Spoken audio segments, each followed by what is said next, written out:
안녕하세요, 가치현입니다. 4월 30일 화요일 국내 시장이 마감되었습니다. 자, 오늘이 4월 마지막 거래일인데 조금은 아쉬운 점이 있다면 코스피가 2700포인트를 돌파하지 못하고 마무리되었습니다.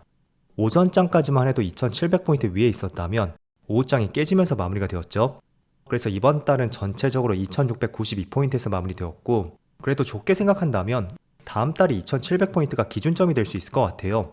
그래서 오히려 2700포인트를 돌파하려는 움직임이 나올 가능성도 있으니까 그런 부분에서는 마냥 나쁘다고 볼 수는 없겠죠. 그리고 코스닥도 장 막판에 조금 빠지면서 결국에는 파란불로 마감이 되었네요. 그래서 이번 달은 868포인트에서 마무리되었고, 그래도 4월 중순에 급락한 것을 떠올려 본다면 코스피, 코스닥 모두 선방했던 시장이지 않았나, 이런 생각을 해볼 수가 있습니다. 그리고 코스피 상위 종목들을 보면 오늘은 전반적으로 2차전지 관련주가 좋은 흐름이 나왔어요. 그리고 반도체에는 약간 엇갈리는 흐름이 나왔었고, 그 외에는 큰 움직임은 없었던 것 같습니다.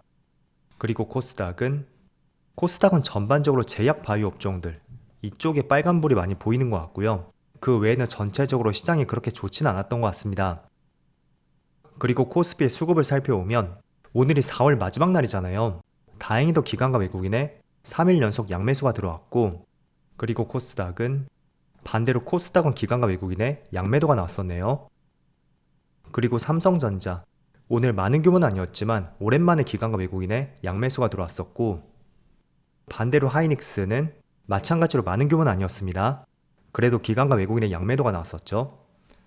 또 오늘 좋은 흐름이 나왔었던 2차전지 관련주들, 삼성 SDI는 기관과 외국인의 양매수가 들어왔었고, 에너지솔루션도 마찬가지로 오랜만에 기관과 외국인의 양매수가 들어왔습니다.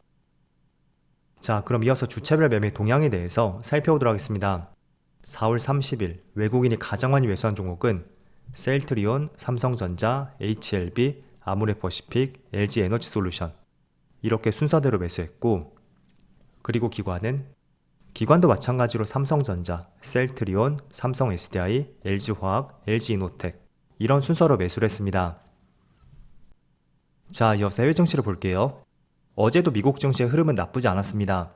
나스닥은 플러스 0.3%의 반등이 나왔었고, S&P 500도 마찬가지로 0.3%의 반등이 나왔습니다. 그리고 다우지수도 비슷한 규모의 상승이 나왔었죠. 또 반도체 지수는 0.6%의 상승이 나왔어요. 그래서 어제는 전체적으로 시장 분위기가 괜찮았었고, 또 오늘 4월 마지막 날인 만큼 전날 좋았던 미국 증시의 흐름이 국내 시장까지 전달이 되지 않았을까, 이렇게 생각을 하고 있습니다. 그리고 추가적으로 아시아 증시는 일본 니케이가 1%의 상승이 나오고 있고, 대만은 0.2%의 반등이 나오고 있죠. 자, 그리고 일본 시장은 아시아에서 선진 시장이잖아요. 그래서 제가 참조로 보여드리는 것이고, 또 반면에 대만 같은 경우에는 국내와 마찬가지로 산업 비중에 굉장히 닮아 있습니다. 국내는 반도체 산업 비중이 거의 30%에 육박한다면 대만은 그보다는 조금 더 많을 거예요. 그래서 시장 흐름을 참조해보면서 반도체 업황에 대한 전망이라든지 또는 산업 비중이 비슷한 만큼 국내 시장과 비교하기에도 굉장히 용이합니다. 그래서 대만을 보여드리는 것이고요. 또 중국 증시 같은 경우에는 최근에는 조금은 떨어졌지만 국내 수출 비중이 가장 많은 곳이 바로 중국이죠. 그래서 니케이, 대만, 중국, 이렇게 참고로 보여드리고 있습니다. 자, 어쨌든 최근에 중국 시장이 다소 박스권을 돌파하는 흐름이 나왔잖아요. 그동안은 정말 좋지 못한 경기에 대한 내용이 있었다면 지금은 중국 경제가 조금은 돌아서고 있다는 이런 이야기도 충분히 나오고 있습니다. 자, 어쨌든 국내 시장 같은 경우에는 최근에 미국 증시가 신고가를 경신하고, 또 니케이라든지 대만 증시도 신고가를 경신했었죠. 물론 최근 한두 달은 주춤거리고 있지만 전체적인 큰 틀에서는 계속 신고가를 경신하고 있었습니다. 반면에 국내 시장은 다소 아쉬운 흐름이 났었잖아요. 결국 중국 시장과 많은 밀접한 연관성이 있었던 만큼 최근에 중국 시장이 좋지 못했었고, 이런 흐름들이 국내 시장에도 크게 영향을 미치지 않았을까, 저는 그렇게 판단하고 있습니다. 그래서 최근에 중국 시장에 반등이 나오는 것도 국내 시장과 밀접한 연관성을 두고 본다면, 이런 흐름들이 계속 이어지게 된다면 충분히 5월 시장에서도 기대를 해볼 수 있는 시장이 될 수도 있다고 생각이 됩니다. 그래서 이 부분은 참고를 해보세요. 자, 그리고 이번 달 중순에 시장이 정말 좋지 못했었잖아요. 다행히도 오늘 코스피의 반등과 함께 이 정도 흐름이면 거의 V자 반등처럼 시장에 강한 탄력이 붙고 있습니다. 그래서 지난번에도 말씀드렸지만 RSI 지표라고 있죠. 이 RSI 지표를 통해서 시장이 지금 어느 위치에 있는지 이런 부분을 참조를 해보는 것은 굉장히 중요하다고 말씀드리겠습니다. 그래서 정확하게 시장이 저점을 찍었을 때도 RSI 지표상으로 봤을 때는 침체 구간까지는 아니었지만 그 근접하게 지수가 밀린 것을 알 수가 있습니다. 그래서 앞으로도 이 30 근처로 해서 시장이 다시 한번 강하게 밀리게 된다면 분명히 각 위치마다 이유가 있을 거예요. 그 이유를 한번 살펴보시고요. 이게 정말로 장기적으로 갈 수 있는 그런 이슈가 아니라면 저는 이런 구간에서 적극적으로 매수를 권장해 드리겠습니다. 물론 업종 선택도 정말 중요할 수가 있습니다. 그래서 급락이 나왔지만 시장에 내비치는 커다란 악재가 있지 않고 단지 시장이 빠졌기 때문에 주가에 급락이 나온 종목이라면 한번 매수를 해볼 수 있다고 생각이 되고, 이번 4월 시장에서 그런 업종을 한 가지 꼽아본다면 저는 바로 전선 관련주였다고 생각이 됩니다. 그래서 어제 오늘 계속 신고가를 경신하고 있고, 아무튼 종목보다 중요한 것은 지금 시장이 어느 위치인지 그걸 먼저 파악하는 것이 선행적으로 나와야 된다고 말씀드리겠습니다. 그리고 삼성전자 오늘 1.6%의 반등이 나오고 있어요. 확실히 지금 이 종목은 저점을 한번 다졌다고 생각이 되고, 여기 75,000원 부근 이 가격을 이탈하지 않는다면 계속 말씀을 드리지만 이 부분에서는 충분히 모아갈 수 있는 시점이라고 말씀드릴게요. 그리고 오늘은 본 실적 발표가 있었어요. 자, 지난번에는 잠정 실적 발표였다면 이번에는 본 실적 발표가 있었고, 반도체 부분에 1조 9천억의 영업이익이 나왔습니다. 5분기 만에 흑자로 전환했고 전체 영업이익은 전년 대비 930%의 급증이라고 해요. 그리고 특히 반도체 부분, 이번에 확정적으로 1조 9천억이 나왔었죠. 그런데 예상을 했던 것은 한 1조 원대 중반 정도, 그 정도로 예상을 했었기 때문에 오늘 확정 실적 발표를 통해서 생각보다 주가의 움직임이 탄력적으로 나오는 것 같습니다. 자, 그런데 우리가 반도체 관련주 삼성전자를 언제쯤에 매도해야 되는지 여기에 대해서 많이 궁금증이 있을 거란 말이에요. 물론 조금은 짧게 접근했었다면 한 번씩 크게 반등이 나올 때 그때 수익 실현을 할 수도 있겠죠.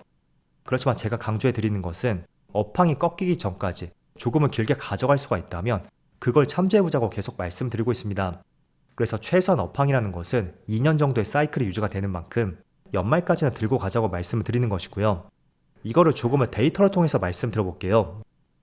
자, 지난번에 삼성전자의 주가의 가장 피크점이 바로 21년 초였습니다. 1월달이죠. 그런데 21년 전체 실적을 보세요. 영업이익이 51조 원이 나왔어요. 이거를 꼭 기준으로 한번 생각해 보세요.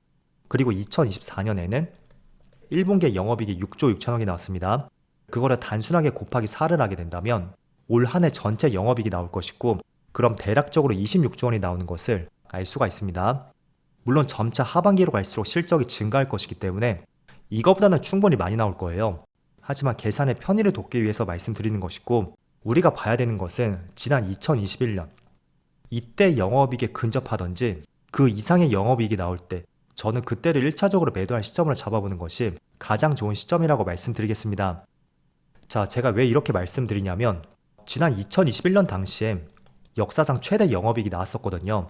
그럼에도 불구하고 주가가 크게 급락했던 것은 이 영업이익을 앞으로 더 뛰어넘을 수 있는지 거기에 대해서는 시장이 굉장히 궁금증을 갖고 있었어요. 그렇다 보니까 주가는 더 이상 뻗지 못했었고 또 금리 인상까지 겹치게 되면서 결국 주가는 2년 가까이 약세 흐름이 나왔습니다. 자, 그래서 이번에도 똑같이 적용을 시켜볼 수 있다는 거죠. 지난번에 영업이익, 이 영업이익과 근접하게 된다면 분명히 시장은 또 환호성을 지를 것이고 역사상 최대 영업이익을 달성했다, 또는 15만 원을 갈 것이다, 뭐 이런 기사들이 굉장히 많이 나올 거예요. 하지만 거기에 현혹되지 마시고요. 과연 지금의 영업이익보다 더 많은 영업이익을 뽑아낼 수가 있는지 그 점에 대해서 집중적으로 생각해 보시면 좋을 것 같습니다. 그래서 지금은 영업이익이 처음으로 반도체 부분이 흑자로 돌아섰고 이제 막 실적과 영업이익 증가하는 추세의 초입이라고 생각이 되는 만큼 아직까지는 이런 부분에 대해서 크게 우려감을 나타낼 필요는 없다고 생각이 돼요. 하지만 언젠가는 이런 부분도 꼭 생각을 해야 되는 시점이 올 것이고 그게 1차적으로 올해 하반기쯤 되지 않을까 라는 관점에서 말씀드리는 것입니다. 그래서 이 부분은 꼭 참조를 해보시고요. 그리고 어제는 테슬라가 오랜만에 15% 이상의 급등이 나왔습니다. 하지만 국내 2차원지 기업들은 생각보다 큰 상승은 나오진 않고 있어요. 결국 어제 강하게 상승이 나왔던 것도 중국에서 완전 자율주행 상용화가 될 것이라는 기대감이 있었기 때문에 상승이 나왔다고 할 수가 있습니다. 그래서 전기차 이슈하고는 조금은 다른 색깔을 갖고 있었고 그 때문에 오늘은 2차원지 관련주보다는 장 초반부터 자율주행 관련주들 그쪽이 큰 시세가 나왔었다고 할 수가 있습니다. 그래서 자율주행 같은 경우에는 정말 오랜만에 한번 시장에 주목을 받았던 것 같아요. 그래서 5월 시장에서도 그 기대감이 꺼지지 않는지 한번 지켜봐야 될 것 같고, 아무튼 테슬라도 지금은 저점으로 다지고 추세를 완전히 돌릴 수가 있는지 그런 부분도 다음 달에 한번 계속 지켜봐야 되겠죠. 그리고 어제도 말씀드린 것처럼 오늘 밤에 미국에 FMCA가 있습니다.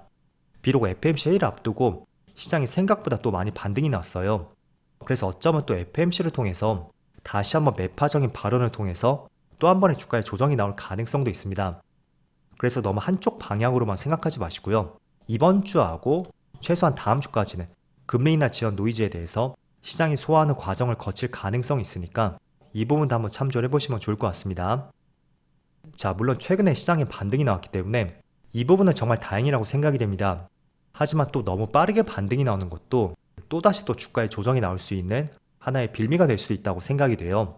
그래서 항상 시장이 더 좋을수록 시장을 더욱더 조심해 보자고 말씀드릴게요.